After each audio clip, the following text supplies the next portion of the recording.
This scenario takes place in a hospital. Kate has just given birth to her third child. She delivered her first two at this same hospital, and they were apprehended immediately. She feels that everyone is expecting her to fail again. Rather than judging Kate, the nurse in this scene is supportive and illustrates the principles of motivational interviewing and women-centered care in her interactions. She is empathic and rolls with resistance by affirming the changes Kate has made and reflecting back that she doesn't feel safe on the unit. The nurse guides the discussion in a way that helps to develop the discrepancy between Kate's desire to be a healthy mother and continuing to use alcohol, while at the same time supporting Kate's self-efficacy to make changes and offering hope.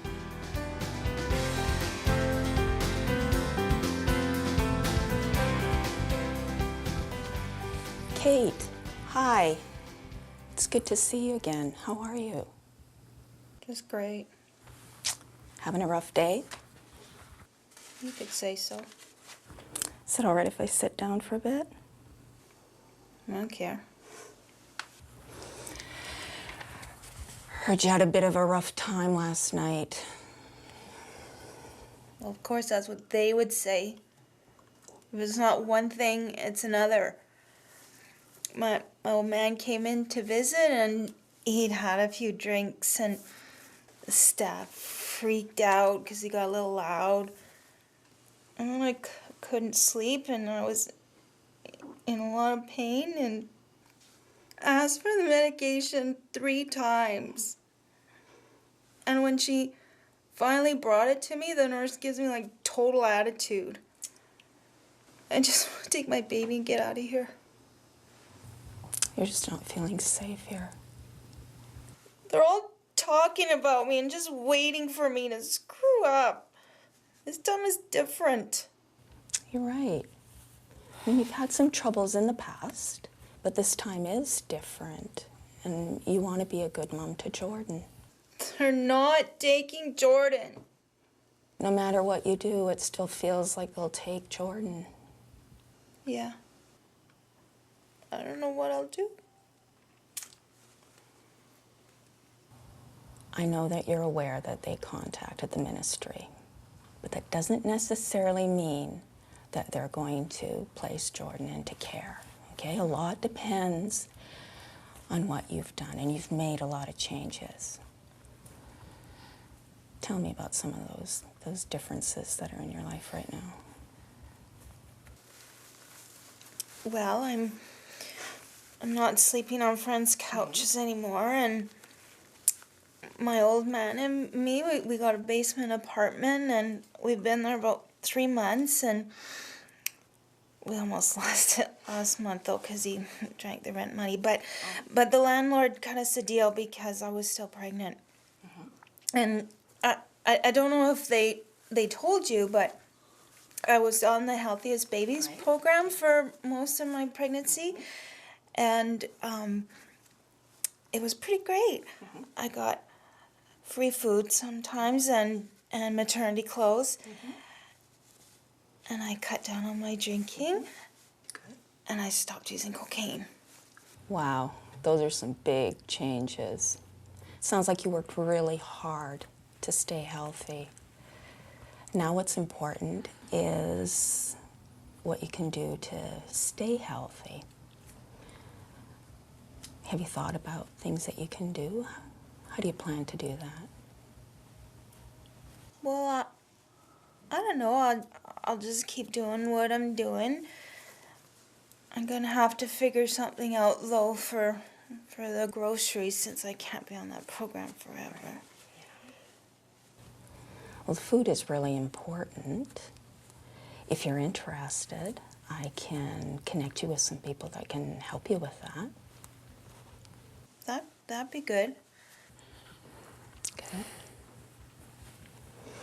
All right, so you mentioned the food. I'm wondering how alcohol fits into this. You've made some real positive changes in managing your overall health, but you have mentioned that your partner drinks a fair bit, and he's used the money on alcohol. How will that be for you? Well, I don't know. It's not so bad. Sometimes it's just easier to have a few drinks rather than fight him about it.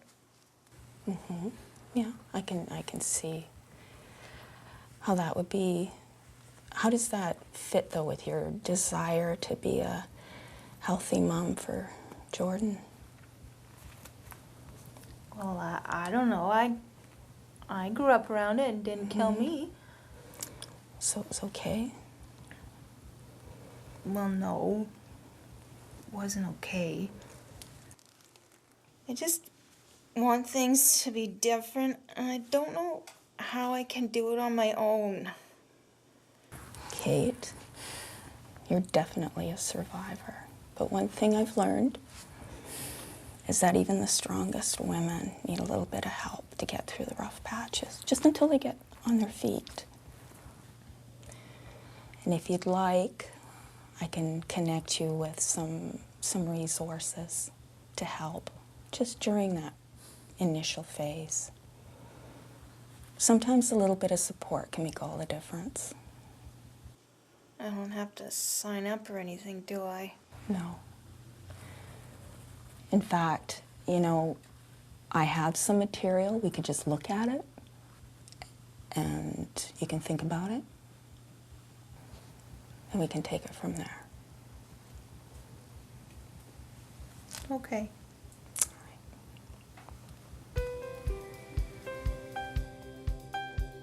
Hope it's really important. It's really important for the caregiver that the caregiver does believe that there is hope for this woman and this baby to turn their lives around and you know, to live a healthier life or whatever that might be. So many women I see when they first enter the system come in feeling hopeless, feeling that, you know, I've had these babies taken away from me, what's the point? This one's going to be taken from me, I'll just go, and they just, you know, and if they don't find a sense of hope, what you see happening is that they end up going back out on the street and using again, and the cycle continues. If service providers find themselves looking after women who are using substances and who are pregnant, to really understand the sort of you know, addiction theory and stages of change, and often a baby is a window of hope where women can really, you know, move forward. And one of the physicians I work with calls it the transformative power of birth, you know, and you see it time and time again that a woman holds a baby in her arms and really does change her life around, and, you know, 3-4 years later is still doing really well and has her children and that sort of thing.